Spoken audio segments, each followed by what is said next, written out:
morning and welcome to Rising. We have such a great show for you today. We're here on Monday morning, rested and relaxed after a really gorgeous weekend in the nation's capital. The temperatures came down. It's just been lovely to be outside finally. I am delighted the temperatures and the humidity came down. I was in New York for the weekend, which was equally lovely, but glad to be back here. Yes. Glad to be with you. Glad to be discussing the news, and I think you're doing a Niles Notes today on a very serious subject, but I have my opening radar on an even more serious, world consequential topic. The gravest of topics, Robby. Tell us all about it. Let's get right to it. You've probably guessed, everybody still talking about that Sydney Sweeney jeans ad. Now, in fact, there's a new dynamic to this whole controversy now that multiple news outlets have confirmed the actress is, in fact, a registered Republican. Boom goes the dynamite. Now, Sweeney has been registered as a Republican in Florida since June of 2024. Why does this matter at all? Well, it really doesn't, except some liberals are probably treating this as evidence that the jeans ad was really promoting fascism or white supremacy or something like that, now that they know Sweeney is indeed a Republican. Here's the ad once more if for some reason you've been living under a rock and have somehow missed this whole kerfuffle. If you said that you want to buy the jeans, I'm not going to stop you. But just so we're clear, this is not me telling you to buy American Eagle jeans. Sydney Sweeney has very jeans. Now, while there's absolutely nothing groundbreaking about using an attractive woman to sell a product, in particular clothing, some joy-killing liberals on social media have reacted negatively to the ad, claiming Sweeney's appeal to genetics is a racist dog whistle. By calling attention to her blonde hair and blue eyes, she was promoting the idea that blonde-haired, blue-eyed white people represent the ideal beauty standard. Now, I know what you're about to say. Just because a couple people were outraged about something doesn't mean this is really happening. It's wrong to impute the absurd opinions of just a few random internet accounts to the population or a movement at large. In the same way that it would be wrong to accuse, like, all Republicans of being racist just because one, maybe right-wing X-account was mad about a black actress being cast as the Little Mermaid, for instance. Just like that's wrong, it's also wrong to say all liberals triggered by the Sydney Sweeney ad, etc. I agree with that. It was just a few people at first. But since then, well, I mean, major mainstream liberal commentators are weighing in, and you can no longer make the case that no real person was actually offended by the ad. The Washington Post published this headline, "How American Eagle's Sydney Sweeney Good Jeans ad went wrong," which clearly gives credence to the idea that there's something sinister about the ad. Similarly, NBC News recognized there's an outcry from irate woke liberals, writing American Eagle sparks backlash for touting Sydney Sweeney's great jeans. The Atlantic article about the controversy laments that people are fighting about the ad, and especially the conservatives are championing it, but the Atlantic's writer essentially endorses the liberal freakout, writing that it's understandable why liberals would see this ad as part of a, quote, unbridled shift toward cultural whiteness. And progressive commentator Mark Lamont Hill, he certainly seemed upset about the ad. Here he was on Piers Morgan. The point here is to judge human beings based on their genes, and to decide that you have good genes and you have bad genes isn't in and of itself a racist project. That's the point. So no, it's not that I think that I have good genes and you can't say anyone else has good genes. I'm saying let's get rid of the good genes narrative, particularly when it's based on hair and eyes and body type. Why? Because those things are racially coded. In other words, if I say that straight hair is good genes or blonde hair is good genes, and no, I'm not after watching an ad Googling someone to figure out their natural roots. You'd be shocked to know how many people don't do that. My point in all this is conservatives are being accused of making a mountain out of a molehill. There's a woke war on Sydney Sweeney. But if you look at what the progressive liberals are saying, it seems to me like a lot of them were genuinely triggered by this ad. American Eagle, to its credit, is not apologizing. They are standing by it. Done for now are the days where corporations would bend the knee to the offended wokesters. If anything, this controversy is probably good for business, though I seriously doubt the company had any idea what was about to happen. It's because the concept of having good genes is not political. Genetics is real. Sorry if that's a newsflash to you. Importantly, the concept of genetics can be separated entirely from the concept of race. Saying that this specific white woman has good genetics and pleasing aesthetic attributes does not mean only white women have good genetics and pleasing aesthetic attributes. Just because beauty, intelligence, and other human traits are genetically inherited doesn't mean they're racially exclusive. That's the key difference here. Of course, all human beings have equal worth, rights, dignity, regardless of whether they are attractive and intelligent. As for Sweeney being a Republican, I, for one, have gotten used to my politics not being well represented by actors and actresses in liberal Hollywood, but I can separate art and artist. And perhaps it's time, long past time rather, that liberals learned to do the same. So here we are in Sydney Sweeney News Cycle Week 3, perhaps? Again, yes, certainly. And it is still being discussed quite a bit. It is being discussed quite a bit. I find the outrage about the ad ridiculous, and I was talking with our friend Amber about it on Friday, and I do think it is pretty absurd. And obviously I'm not very exercised about some sort of white supremacist message being passed along by it. Now, I do think part of this is it's summer, there isn't a massive amount of news happening. It's often a season where otherwise fairly insubstantive stories get a lot of coverage, and I think that has fueled it as well. Where I would, I think, certainly differ in emphasis from your radar is the idea that liberals are exclusively more inclined toward, for want of a better term, snowflake kind of behavior. And we look at some of the things that there has been conservative outrage about comparatively recently, and I think those are often equally spurious. I think you and I spoke about the fact that the director of the new Superman movie said about it being an immigrant story, and conservatives, or at least some vocal conservatives online, were like, I'm never going to see Superman. You know, Bill Burr has become increasingly critical of billionaires, and for this sin, people are like, he's gone woke. He used to have some guts, and now, you know, I wouldn't entertain him. The funniest one to me, I don't know if you recall this because it is a couple of years ago, the M&M's outrage on the conservative side. They're transing our M&Ms. Exactly. M&M's were being desexified. Oh, they're being desexualized. Yes. So you can't, you got to be in this zone where you have your M&Ms are, if they're too sexy, right, then that's, what are you know, I don't want my kids to see this, you'll have conservative outrage, and then if they're not sexy enough, it's because wokeness is making us sterile and unwilling to reproduce, I think. Exactly. Yeah. So conservatives are outraged about the appropriate level of sexiness of M&M cartoons all the time. So I bet that all was of a these summer story too. I think it probably was. But these things are just equally ridiculous. I do think it's unfortunate that we're kind of in a cultural place where everyone's constantly outraged about everything, but I don't really think it's a uniquely liberal or uniquely conservative. I mean, what are these, you know, like the Washington Post and the Atlantic, like what are they doing here? Because I would have been perfectly fine to defend if people were out there saying, look, it's just two people on Twitter. Right. No, there's no real outrage about this. I would have agreed with that. I've said that in the past. Like I brought up the Black Little Mermaid example. Sure. But then something happens where it is just two people at the beginning, but then there's enough coverage of that then it's not just two people anymore. Right. No, that's and you can't say it anymore. It's the way the news articles from, you know, kind of mainstream or liberal people have I've actually surprised by how much credibility they gave to the outrage. No, I think that is a fair point. I was looking at a CNN article online, which at a guess, I would say was between 1,800 and 2,000 words about all of this. The experts weigh in on how racist it was, most of them arguing that it was. I don't see it at all myself. I also don't think it merits that level of in-depth investigation, to be perfectly frank. Yeah.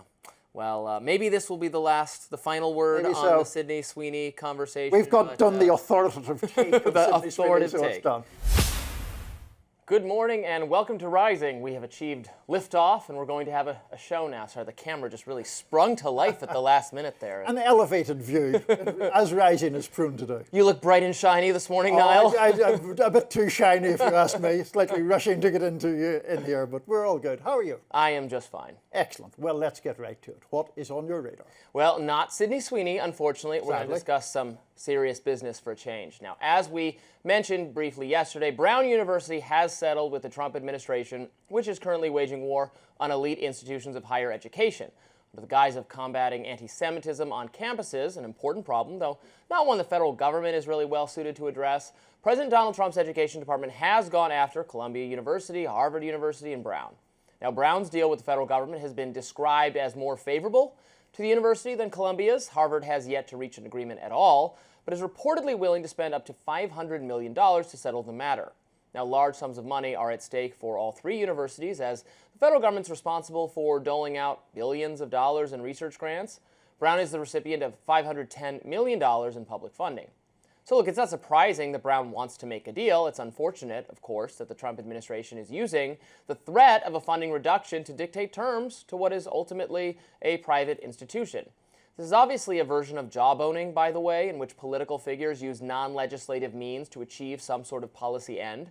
When the Biden administration threatened social media companies and browbeat them into making different moderation decisions, well, it was swiftly recognized as a free speech issue by many conservatives, libertarians, and even some of my friends on the left. It's similarly vexing when the Trump administration, which has pledged to restore free speech and end federally driven censorship, does this. Now, it's true that institutions of higher education are not entitled to federal funding, which after all is paid by taxpayers. The Trump administration, or any administration, could decide in a moment of unusual frugality that the U.S. is too indebted to continue spending billions of dollars to wealthy private organizations that have their own massive endowments. Music to my ears. But the government should not use the threat of a funding cut as a form of coercion. It's no different from how the Obama administration handled Title IX enforcement. Obama's education department instructed campuses to adopt policies that were hostile to free speech and due process, and they implied that federal research dollars would evaporate in the event of noncompliance. Indeed, the extent to which the Obama higher ed coercion blueprint has been adopted by Trump is really underacknowledged. All that said, the details of the Brown settlement are disturbing in their own right. It's true that Brown avoided some of the harsher penalties that Columbia got stuck with, and it's good that the settlement recognizes the government has no authority to dictate Brown's curriculum or the content of academic speech. Veena Dubal, a law professor at the University of California at Irvine, complains that the settlement includes, quote, no barrier to government interference in faculty hiring. The only thing it really says about hiring is that it must be race neutral. Now, the Supreme Court has already held that race-based hiring and admissions policies are almost always impermissible, so this is hardly some unreasonable out-of-nowhere demand. But Dubal is also concerned about a provision of the settlement that permits the feds to collect and read Brown faculty course evaluations. And yeah, that's legitimately concerning to me. In fact, it speaks to the most troubling aspect of this settlement. It lends itself toward the creation of a campus anti-Semitism police that will be laser-focused on identifying, cataloging, and eliminating uncomfortable and offensive speech that is nevertheless clearly protected by the First Amendment. In other words, the Trump administration is directly encouraging the formation of campus safe spaces. There, I said it, safe spaces. The settlement instructs Brown to survey students on their feelings of emotional safety. The survey questions are really something. They include, quote, whether they feel welcome at Brown, whether they feel safe reporting anti-Semitism at Brown, whether they've experienced harassment on social media. Those are pretty vague questions that prompt subjective answers, and social media harassment is really fraught. What constitutes harassment? If one student is being unkind to another student on Instagram or TikTok, is it really the university's job to intervene? Now, Brown should act to counter identity-based harassment in cases where it is egregious, or it's criminal, or it abjectly violates the code of conduct. If students, for instance, are drawing swastikas on Jewish people's doors, the university should certainly intervene. It's obligated to intervene already. But the language in the settlement is way too nonspecific. It almost requires university administrators to overreach. No one should be naive about this because it's obvious what's going to happen. An anti-Israel student will go after a pro-Israel student on social media, and the pro-Israel student will say they are being harassed, and Brown will feel obligated to respond. No student should be made actually unsafe, i.e. be a victim of violence because they're Jewish or for any other reason. It should be self-apparent, however, to everyone who criticized the liberal safe space trend of the 2010s, yours truly included, that reoriented the campus speech police around the protection of students, Jewish students subject to feelings of discomfort, will not be a positive development. It will be just as bad as those prior examples of excess. This will produce the same sort of histrionics that existed when campus authorities were dedicated to policing speech that was perceived to be anti-black, anti-woman, anti-gay, anti-trans, etc. There will be an uptick in bias incident reports as students discover they can weaponize the process against perceived enemies, as students absorb the idea that the administration is responsible for making them feel emotionally well at all times. I really thought the idea was to undermine the ideological foundations of the safe space mentality, not expand its identity-based reach. The Trump administration is erecting an edifice that would have been much to the liking of all those Play-Doh-loving, coloring book-needing, puppy-hugging, safe space liberals from about the year 2015. Now let's allow universities to be places where people feel safe from actual harm, but do not get to weaponize the system against their perceived ideological enemies on the left or on the right.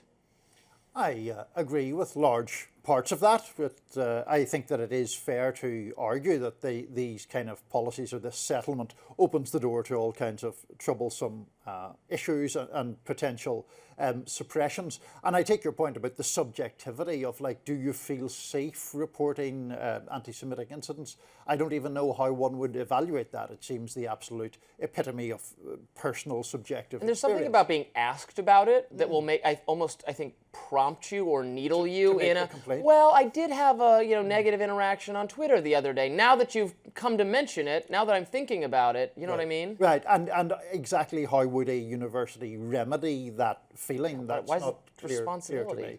The other issue that I would note in this settlement is that it on one hand says that all of these people of all identities should be free of discrimination, free of harassment, Right. which of course we all agree with. Yes. And then it says it makes it very specific toward anti-Semitism. Now, anti-Semitism is a prejudice as bad as any other, course. but I'm not quite clear why the stipulation is, especially in the cases of anti-Semitism, as if that is a greater ill than Right. anti-black, anti-Islam, anti-Christian, anti-anything else. And so that kind of issue, I think, is problematic, where they start separating out and there's an implicit prioritization of some forms of prejudice over other forms of Well, I think on that, a Trump or somebody defending the administration policy would say there's already on the books, or they already list in the kinds of bias incidents, things that we reported, or at least they did in the 2010s. Some of this has gone away. We're going back to the way things used to be, and that in some cases maybe there wasn't it wasn't specifically anti-Jewish or anti-Semitic. Might have been a anti-religious bias, might have been an example. So I think some people are saying, well, we're just making really clear that this is also, like those other things, going to be included. But as you point out, you can just stop with targeted identity-based harassment. You don't need to get specifically categorizing that. I mean, if you draw, for instance, like you carve a swastika in someone's door, it actually doesn't even matter if they're Jewish or black or anything else like that. Is you can harassment. discipline, you can expel the person who did that. In fact, they're already obligated to under their existing policies. We don't need any new policy to do that. If you give someone a lower grade for any identity-based reason, you can and should be disciplined or fired. So we don't really need to go down this this rabbit hole of having specific policies, like you said, for one group. Absolutely. A harmonious beginning to rising. We'll see how long that lasts. Indeed. Good morning and welcome to Rising. We've got such a great show for you today. Again, joined by Lindsay Granger. Nice to see you back in D.C. from your travels. Thank you. I'm so happy to be back. You received an award, I believe. I did. I was honored by the Denver Business Journal for nice. Outstanding Women in Business. It was a nomination that came down. So I've lived in Denver for 5 years. As you guys know, I've been back and forth to D.C., but I got this award for our production company, Gilded Focus. So it was a really beautiful event, and I feel recharged and ready to see my friend Robby. Well, you are indeed outstanding. Thank you. So coming up on Rising, I'm going to discuss how President Trump's tactics on Epstein are only making things worse. Plus, Elon Musk and X scored a big win against an AI deepfake law in California. And James Carville has some bold advice for Democrats who want to, quote, save democracy. But first, we're going to talk about what's on Robby's radar. Yes, let's get to it. Now, the subject of today's radar is extremely disturbing. In fact, I am still shocked this actually happened. In the history of weird, creepy, and disturbing media stunts, I've never seen something quite like this. Think I'm exaggerating? Well, consider this. Jim Acosta, you may recall, is a former White House correspondent for CNN. He now hosts his own independent show on YouTube, and recently he participated in a baffling interview. He recorded himself talking with the AI-generated image of Joaquin Oliver, a young man who was tragically murdered in the Marjory Stoneman Douglas mass shooting in Parkland, Florida in 2018. Now, the real Joaquin Oliver had his life unfortunately cut short at just the age of 17. The simulacrum of Joaquin is not really him. It's a computer using ChatGPT-esque technology to generate responses. It's ghoulish, it's morbid to pretend that the AI is actually Joaquin Oliver. Yet that's exactly what Acosta does in this interview, in which the ex-CNN host asks him about his interests, his opinions, also what he thinks about gun control. let's watch just a small part of this video so you get an idea of how disturbing it is. What your solution would be for gun violence? Great question. I believe in a mix of stronger gun control laws, mental health support, and community engagement. Just awful. Now look, Acosta apparently did this with the permission of Oliver's parents who created this AI representation of their son. According to Axios, Oliver's mother will, quote, spend hours asking it questions. And look, I can't even begin to imagine this family's pain, what they've gone through. I don't blame them for using whatever tools are at their disposal to try to hold on to the memory of their son, to grieve him, to process the loss of him. There's an episode from the science fiction TV series Black Mirror about actually exactly this, a grieving widow using an AI robot to interact with a version of her deceased husband, and whether that helps you bring closure or does it, on the other hand, create a kind of false emotional closeness. But I would never judge someone in this situation. I am, however, perfectly willing to judge Jim Acosta, who should know better than to participate in this ghastly charade. First off, and quite obviously, it is deeply unethical to conduct a journalistic interview with an AI representation of a specific human being. The entity speaking in that interview is not Joaquin Oliver. Representing its responses as the genuine opinions of a human being is wrong. It's bad enough when journalists try to present the policy views of victims of some tragedy as a kind of trump card, as if they have expertise. But here Acosta has gone even further. He's shamelessly using a dead kid to argue for gun control. This artificial intelligence is not alive. It does not speak for Joaquin Oliver. If I claimed that I used my magic psychic powers to commune with the ghost of Thomas Jefferson, and I'll give you his opinion on what the Second Amendment really actually means about guns, you would be correct to ignore me because that's fantasy. It's not journalism. Now also, as technology improves, it may be possible to assemble even more impressive looking and sounding AI reconstructions of other people. As far as entertainment goes, that's perfectly fine. For instance, even though James Earl Jones, the voice actor for the iconic Star Wars villain Darth Vader, he passed away last year, his estate has given permission for AI versions of his voice to be used in Star Wars, in movies, shows, video games. No issues there. That's fine. But the key difference is Darth Vader is not a real person and is not being presented to you as such. Now, in a statement to the Washington Post, Manuel Oliver, the father of Joaquin, said, well, we feel Joaquin has a lot of things to say, and as long as we have an option that allows us to bring that to you and to everyone, well, we will use it. If the problem you have is with the AI, you have the wrong problem. The real problem is that my son was shot. Jim Acosta added, I think Joaquin's father makes a good point. Well, shame on him. What Jim Acosta, is doing is wrong. Deep down, he must surely know that. And it seems to be that most people feel this way because the response on social media was incredibly 100% hostile and negative, I noticed. 100% is extreme, but maybe 99%. Because when I first saw this, I thought it was wildly inappropriate. Obviously, as somebody who studied journalism, it's wildly unethical. I understand that. And then I read more about Manuel Oliver, his dad, who wanted this to happen. He actually reached out to Acosta and said, I want you to do this. I think you will handle this well. So, I think Jim Acosta made a choice, but I also know that it was honored by the parents of this victim. And also, this is not the first time they've used AI. They actually had something called the Shot Line, which is like a play on hotline where many victims of the Parkland shooting were calling Congress members with their AI voices being used with permission from their parents to convince them to change some of the laws around guns. And so if that's what the parents want to do to rally and make changes so that they don't see another kid pass away the way their children did, that's a choice. And, honestly, the internet is the wild, wild west. Jim Acosta is not on CNN anymore. So if they played this interview on CNN or here at News Nation, then that would be a different story. But he's on the internet. And so these kind of things are allowed and also argued for. We would never let this happen. I assume CNN would never actually let this happen. Again, I'm not blaming the parents. I can't imagine being in their situation. But if they approached you, a journalist, wanting to do something like this, the responsible thing is to say, I'm so sorry for your loss. How can I support you? But I absolutely cannot do this. And I find it manipulative to make what AI renderings of these victims and then having the AI calling members of Congress. Because again, we don't know what these people actually felt about the issues, if there were these policy views. Like, there's an assumption there that because you've been the victim of gun violence, you think X, Y, Z are the solutions to these kinds of problems. I mean, who knows if they even think that? So then it's like a kind of fraud to be saying, well, here's what the kids would be saying if they were alive. Well, you don't even know that. So it just seems. And it seems very bad to me. It can get murky. I read something in May, an AI version of a man that was killed in a road rage incident in Arizona.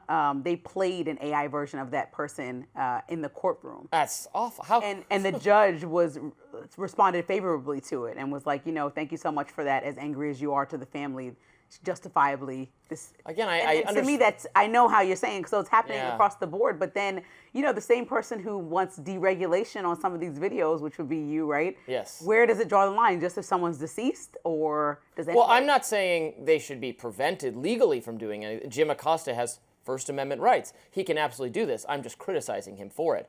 The court thing might be a little different because what you're allowed to bring, what information and evidence you're allowed to introduce into a courtroom is not just like whatever the First Amendment allows, right? It's the judge's courtroom. They get to decide. There's rules of evidence and procedure. You can't just ask questions, when when your attorney is cross-examining, you can't just go in whatever direction you want. So, but the internet also is not full of journalists.